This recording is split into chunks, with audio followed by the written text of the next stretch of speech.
He didn't pick up the weapon. He didn't pick up the shelter module. He didn't pick up the communication array, the medical kit, the environmental scanner, or any of the 47 other items the selection table was offering him. He picked up a notebook, a physical paper-bound notebook, and a mechanical pencil. The room went quiet in the way rooms go quiet when something has broken a rule that everyone assumed was too obvious to state. Director Vane Ossel stood at the observation window above the selection floor and read the confirmation panel 3 times. Candidate selection complete.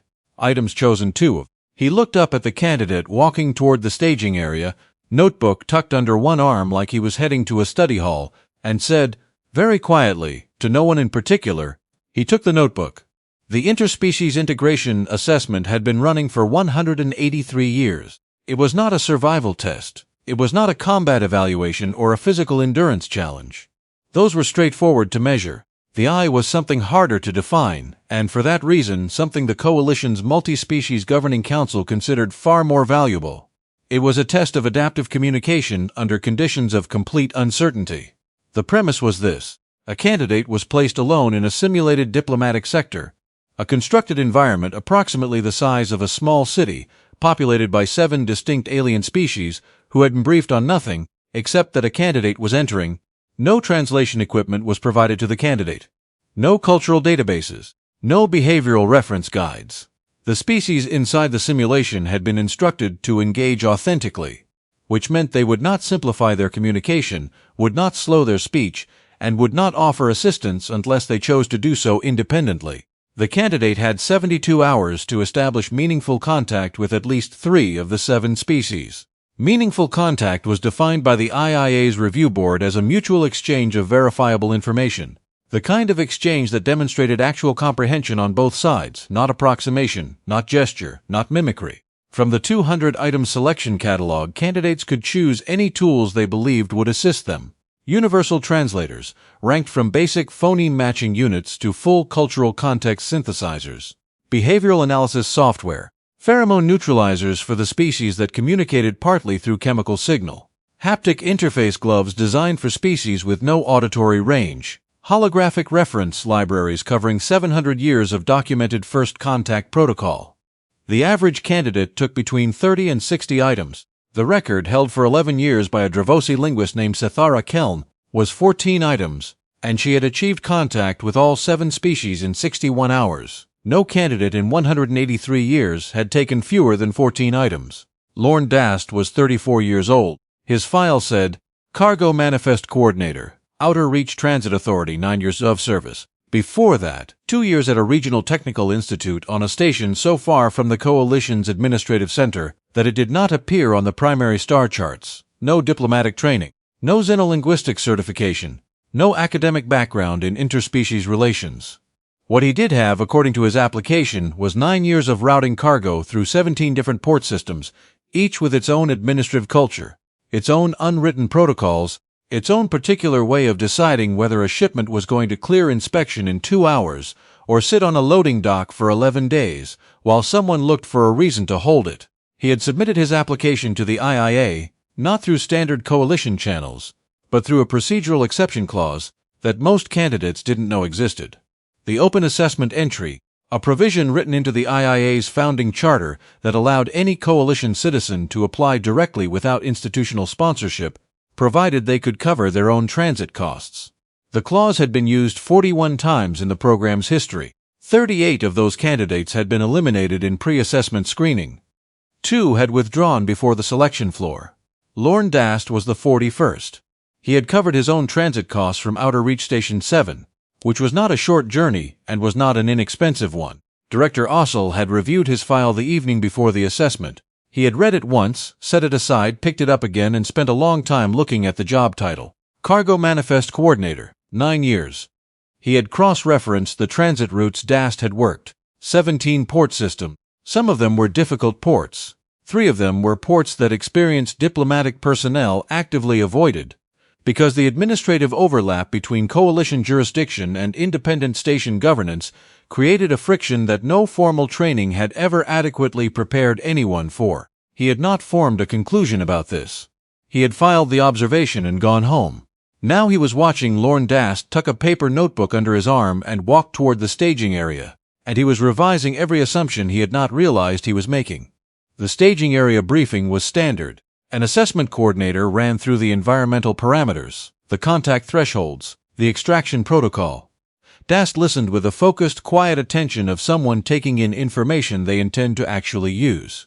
He asked 2 questions. The first, whether the simulation's physical geography had been made available to any previous candidate. It had not. The second, whether the 7 species inside had been given any information about one another's locations within the simulation. They had not been told to avoid sharing that information, but neither had it been provided to them. He nodded at both answers. He did not ask about the species themselves. He did not ask about the translation catalog, or why it had not been available for selection, or whether any accommodations could be made. He walked into the simulation at 600 hours with a notebook and a mechanical pencil. The door sealed behind him, hour 4. The monitoring system flagged his location at the eastern boundary of what the simulation designated as the Dravathi Quarter, the habitation zone of the species that communicated through a combination of low-frequency subvocalization and precise physical geometry, meaning the angles of their limbs, the positioning of their weight, the direction of their gaze. The Dravathi had no auditory language in the conventional sense. Every previous candidate who had attempted contact with them had done so using haptic interface gloves and a behavioral geometry translator, software that could read limb positioning and generate approximate semantic matches. Without the software, every candidate before Dast had rated the Dravathi as the least approachable of the 7 species, and had either skipped them entirely or spent the bulk of their translation resources on a single brief exchange. Dast stopped at the edge of the Dravathi Quarter and sat down on a low ledge approximately 12 meters from the nearest Dravathi individual. He opened the notebook. The monitoring team watching his feed initially assumed he was reviewing notes. He wasn't. He was drawing. Specifically, he was drawing the Dravathi individual across from him. Not an artistic rendering, but a precise geometric study of the individual's current posture, limb angles, weight distribution, the direction of what served as their primary sensory organ. He worked in silence for 19 minutes. At minute 20, the Dravathi individual turned to face him directly. This was, according to the Behavioral Geometry Index, the equivalent of a formal acknowledgement of presence. Dast did not move toward the individual. He held up the notebook. The drawing was visible. The Dravathi was still for 11 seconds. Then it shifted its weight to its outer limbs and extended its central appendage at a 40-degree angle downward. According to the Behavioral Geometry Index, this was a question. The closest semantic match was, "What is the purpose of this?" Dast looked at the drawing. He looked at the Dravathi. Then, slowly, he repositioned his own body, sitting differently on the ledge, adjusting the angle of his arms, the tilt of his head, mirroring, imprecisely but deliberately, the posture he had drawn. Not a perfect copy, a legible attempt.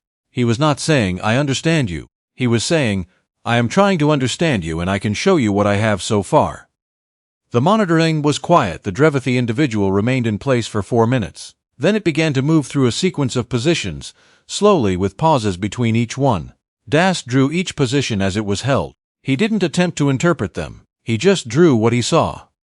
At the end of the sequence, the Dravathi moved to a position Dast had drawn in the middle of the sequence and held it, pointing at the drawing, then held the same position itself. He had been in the simulation for 4 hours and 23 minutes. He had just established the first layer of contact with a species that candidates with full translation suites regularly failed to reach. He wrote one word next to the drawing, "This one," and drew a small circle around it. Hour 11. Second flagged location. The Vorath Quarter near the simulation's central water feature. The Vorath were the assessment's acoustic specialists, a species that communicated through harmonic layering, meaning that a single Vorath utterance could carry up to 6 simultaneous semantic meanings depending on which frequency layer a listener was processing.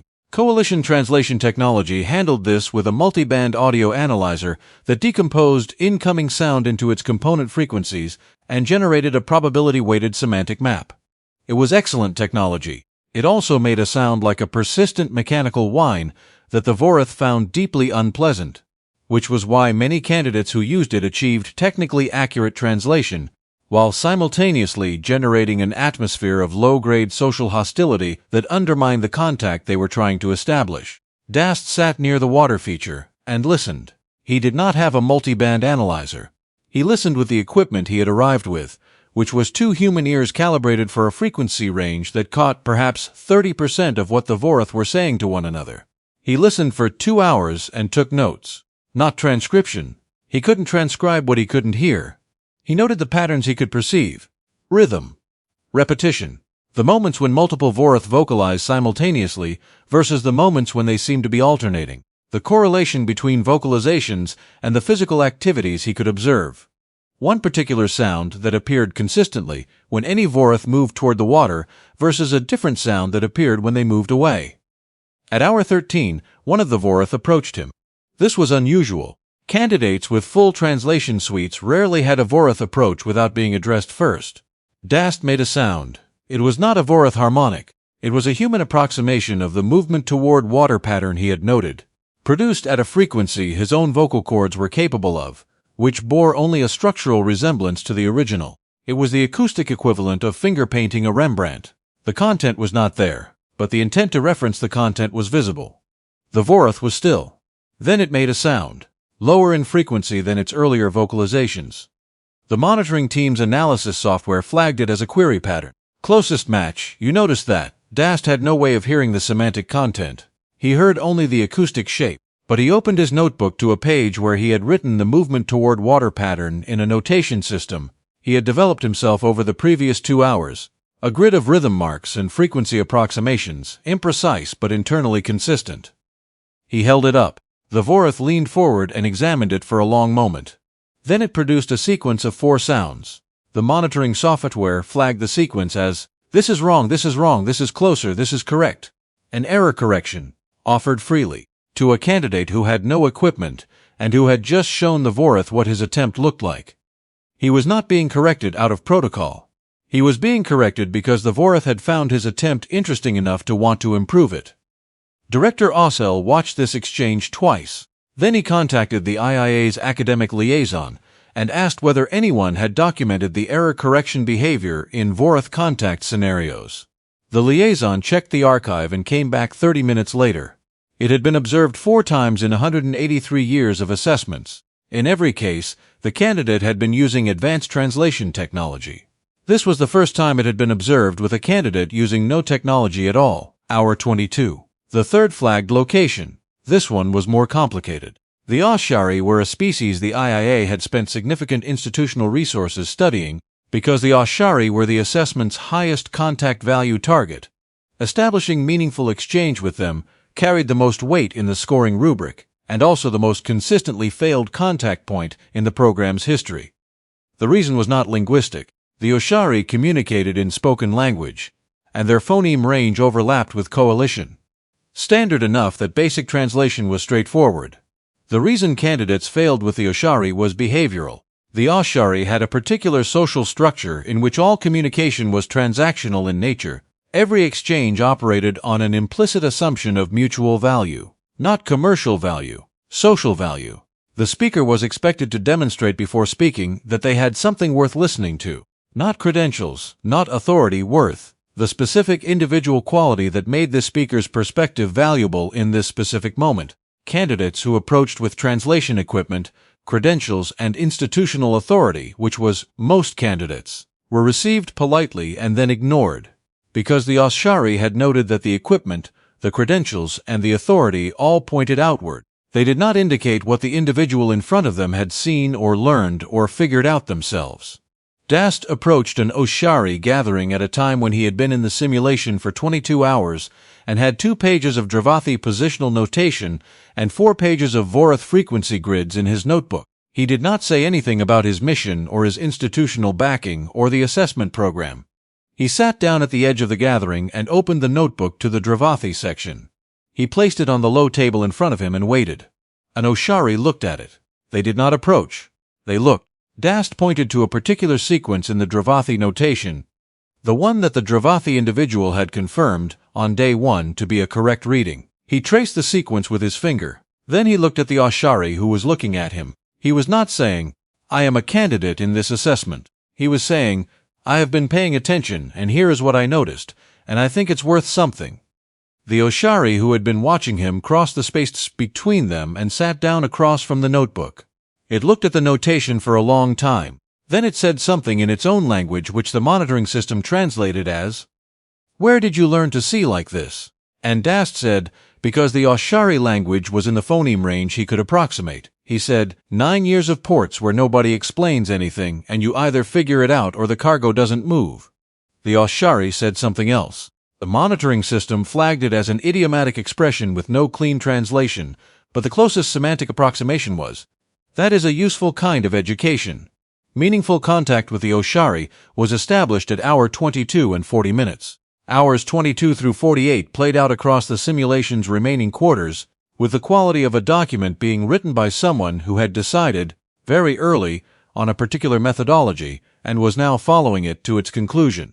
With the Thessari, whose communication was primarily olfactory, chemical signal, hormone-based, Dast could not replicate or receive the content. He could observe the behavioral correlates. He spent 6 hours mapping which physical behaviors preceded which olfactory emissions, and building a behavioral index that allowed him to predict, with increasing accuracy, when a Thessari was about to emit a signal associated with interest versus one associated with discomfort. He then used his own behavior to generate the conditions that reliably preceded interest and avoided the conditions that preceded discomfort.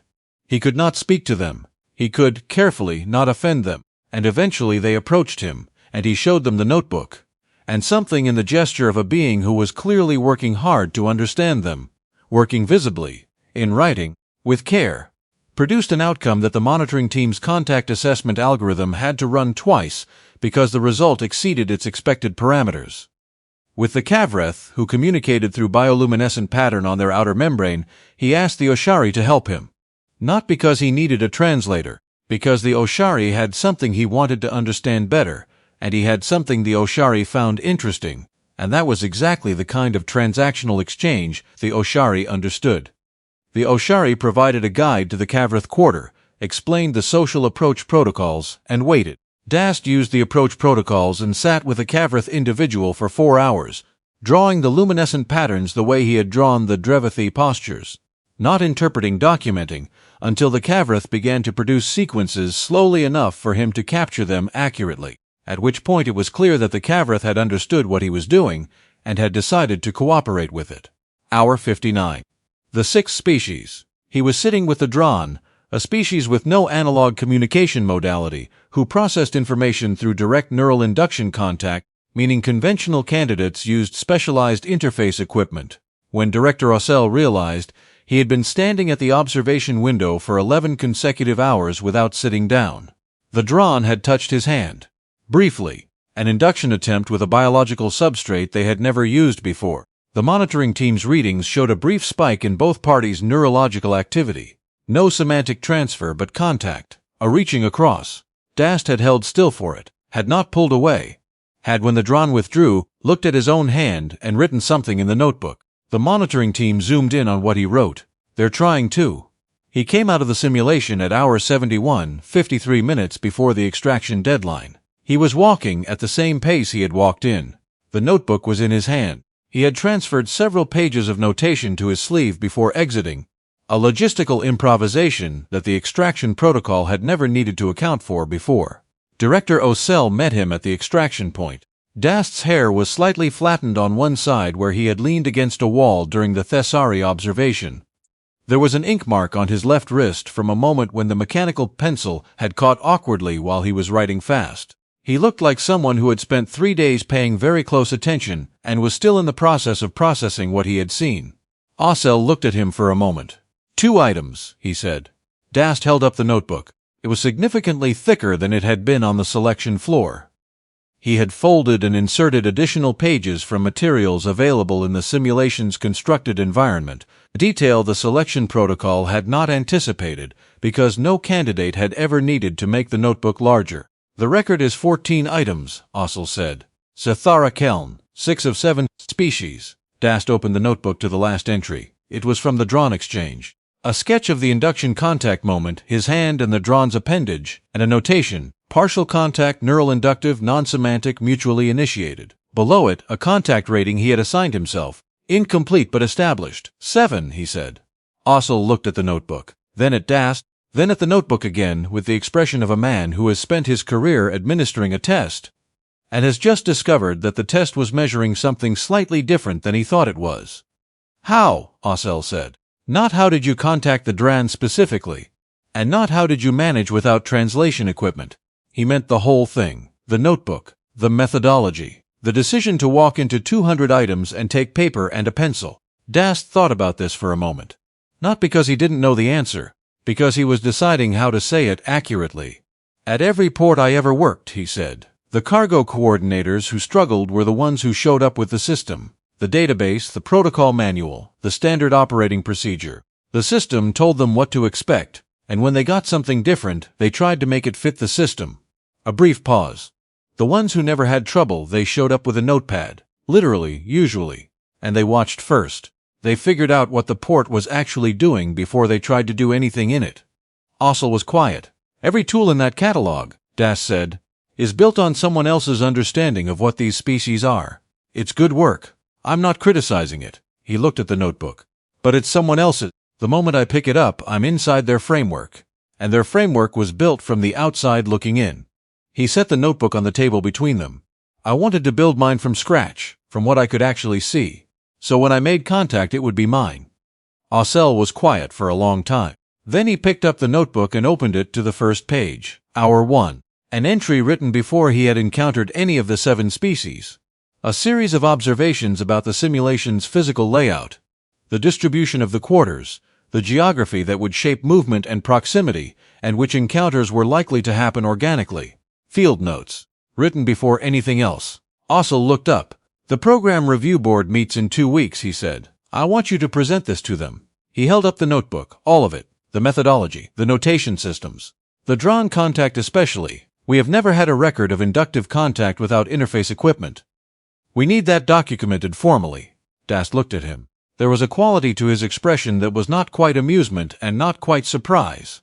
The expression of someone who walked into a room expecting a test and was now being asked to grade the test. I'll come, he said. He took the notebook back, tucked it under his arm exactly as he had carried it in, and walked toward the facility exit.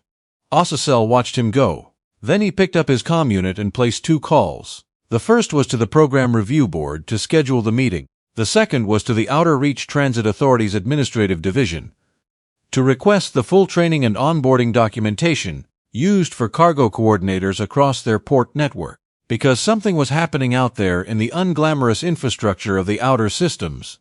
Something in the day-to-day work of moving things through spaces where nobody explained the rules. And it was producing people who walked into 200-item selection halls and picked up paper and a pencil. He wanted to understand it. More specifically, he wanted the IA to understand it, before the next 183 years went by without anyone thinking to ask. The notebook sat on the table. 61 pages, 11 species notation systems, 1 pencil worn down to the last 2 centimeters, and the highest first contact documentation score in the history of a program that had spent 183 years believing it already knew what contact required.